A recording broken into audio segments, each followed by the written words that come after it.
It's May 2013. Let's begin with a little free-flowing thought, some commentary on the state of diamonds and world politics.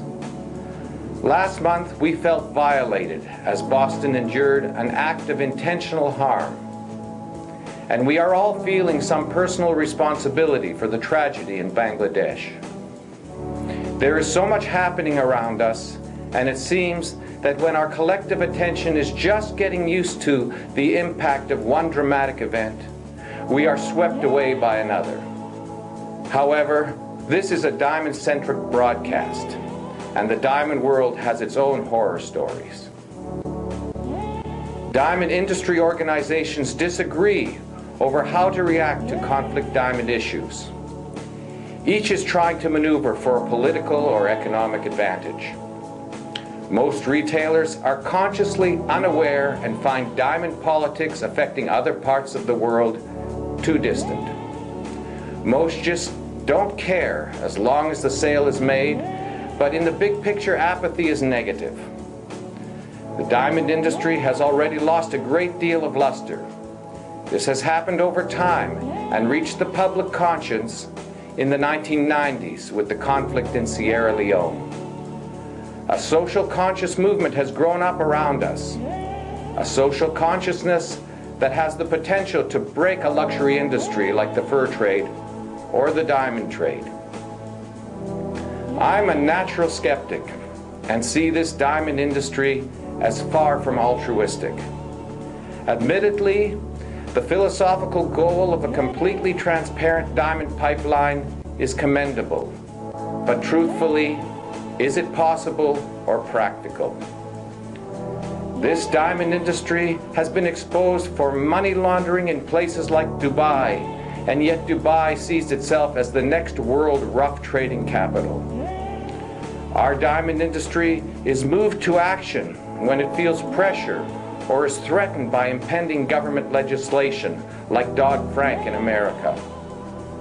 Americans have the legitimate fear that Dodd-Frank regulations could be extended to encompass polished diamonds.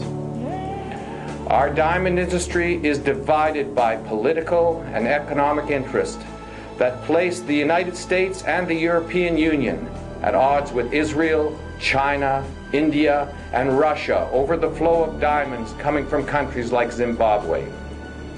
The Kimberley process, backed by the United Nations, has approved Zimbabwe as complying with its current regulations, but the EU and the United States don't think the Kimberley process goes far enough with respect to human rights, and so they have not removed sanctions.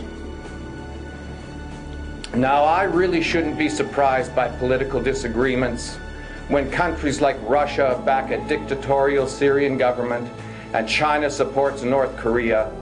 Why should I expect that the diamond industry is able to rise above world politics? Are NGOs right when they abhor violence? Of course they are. And yet politics is complicated, and it is difficult for industry to rise above territorial interests.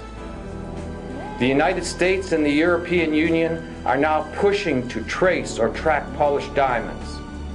Israel, Russia, India, and China see this incentive as impractical and a poor use of time and money.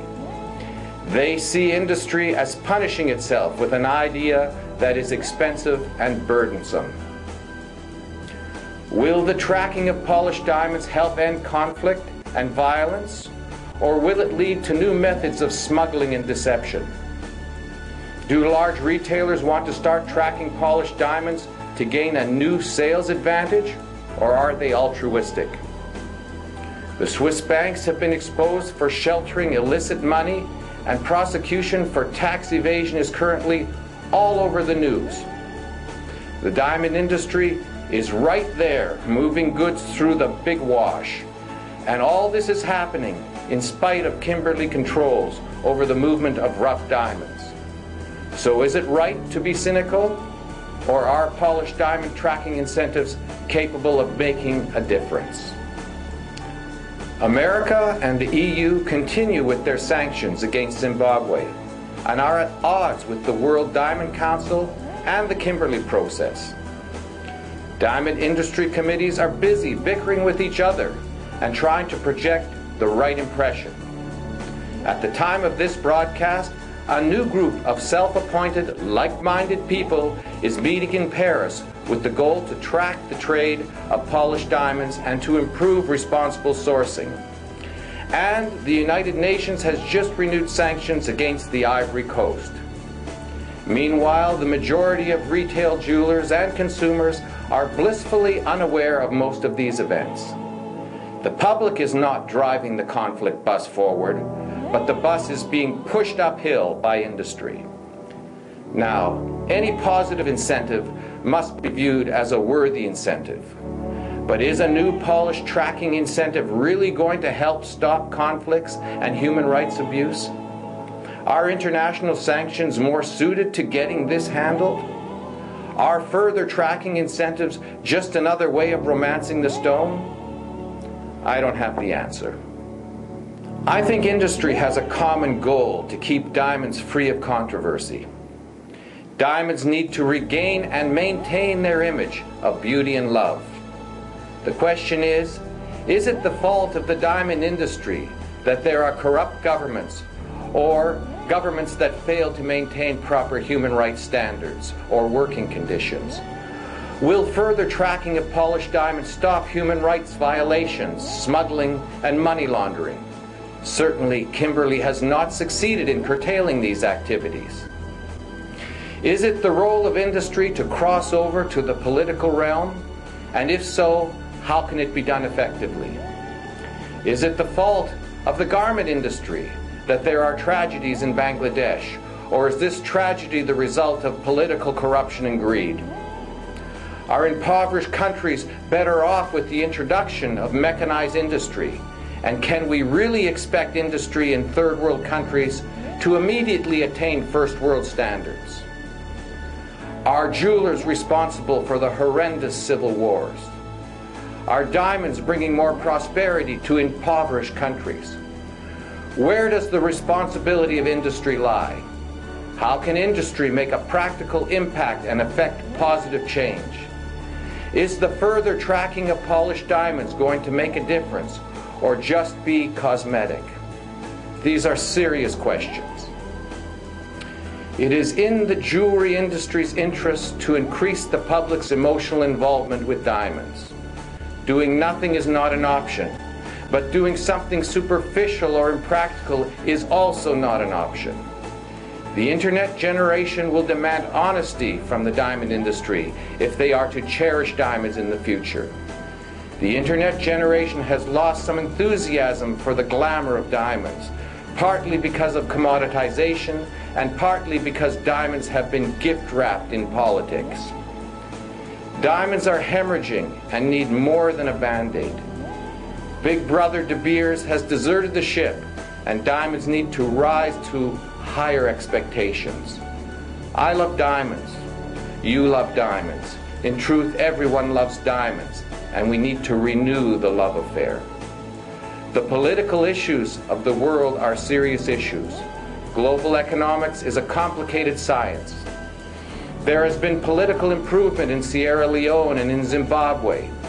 We in the diamond industry are neither politicians or economists and should be careful when moving forward. We know that diamonds are an ethereal product that can be tainted by contact with politics and economics. Diamonds need to be elevated above the practical and functional, away from economics of commodity and up to the pedestal of luxury. Are current industry incentives leading us in this direction? And are they being truthful and realistic? These are really important philosophical questions for you to ponder.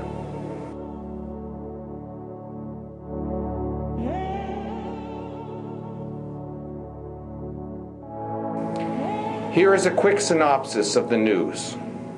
De Beers and Alrosa's April rough allocations saw an average increase of 3%, with premiums of about 5% in the secondary markets. There is talk of the rough diamond supply slowly increasing as demand gets back to the new normal. Alrosa has announced that it will auction a large quantity of larger rough. So those looking for polished diamonds over 5 carats will find more availability. There are concerns that rough prices are increasing faster than polished, and cutters are finding it difficult to make profit. The gold market is another matter, and gold could swing in any direction. Gold is a speculative metal, not driven by supply and demand. Gold prices rose quickly because buyers speculated on high inflation, but that didn't happen. Diamonds, unlike gold, are in truth not a commodity. Increased diamond demand is the result of increased consumer demand, and so diamonds have not and will not suffer the fluctuations that gold is currently experiencing. Polished diamond trading remains restrained and cautious. The diamond market is hot for GIA Triple Excellence certificates and well-graded SI diamonds. In local news, the Dominion Diamond Corporation has reported that the Ekati diamond mine has at least 6 more years of production. Meanwhile, the fugitive owners of the Jericho mine in Nunavut still cannot be found and have left the Canadian government with a $2 million debt for the cost of cleaning up and closing down the Jericho mine site. In international news, the Antwerp Diamond Bank stands accused of criminal activities, including fraud and money laundering. The Antwerp Diamond Bank has refused to comment, but it has been reported that it could be forced to pay fines of over $100 million. Meanwhile, Belgian tax officials have offered several hundred Belgian diamond traders a proposition to pay $400 million to avoid prosecution for hiding money in undisclosed bank accounts. And is it any wonder that I'm a skeptic? And that's it, finally, for this month. I thank you very much for watching.